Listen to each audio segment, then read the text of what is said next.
দেখো চপ কীরকমভাবে টিভিটাকে চালু করে দিয়েই পালিয়ে গিয়েছে। বদমাসটাকে এলে আমি অনেকটা পরিমাণে বকবো। যাই হোক, সিনচ্যান যেহেতু বাড়িতে নেই, এখন কি না আমি অনেকক্ষণ ধরে ভাই টিভি দেখবো। ইয়েস, অনেক দিন পর ভাই সিনচ্যান না থাকার জন্য কার্টুন দেখার কিন্তু মজাই আলাদা। কিন্তু এক সেকেন্ড, মনে হলো যেন গাড়ির আওয়াজ পেলাম। তাহলে কি সিনচ্যান চলে এলো এত তাড়াতাড়ি? সিনচ্যান তো বলেছিল যে সে কিনা দুপুরবেলা আসবে, কিন্তু এত তাড়াতাড়ি যে চলে আসবে সেটা তো আমার ধারণাই ছিল না। কিন্তু ওয়েট, সিনচ্যান কি হয়েছে? আরে ইয়ার ফ্র্যাঙ্কলিনদা, দেখো গাড়ির কি অবস্থা। আরে সিনচ্যান, এটা তুই কি করেছিস?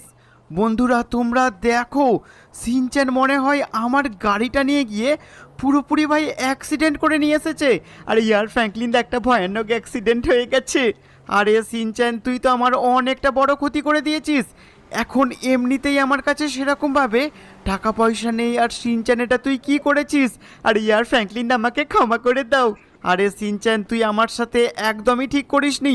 গাইস তোমরা দেখো গাড়িটার কি অবস্থা করেছে ভাই, গাড়িটাকে লিটারেলি ভেঙে ফেলেছে। সিনচ্যান, আমাকে একটা কথা বল, তুই এই মারাত্মক অ্যাক্সিডেন্টটা কিভাবে করলি?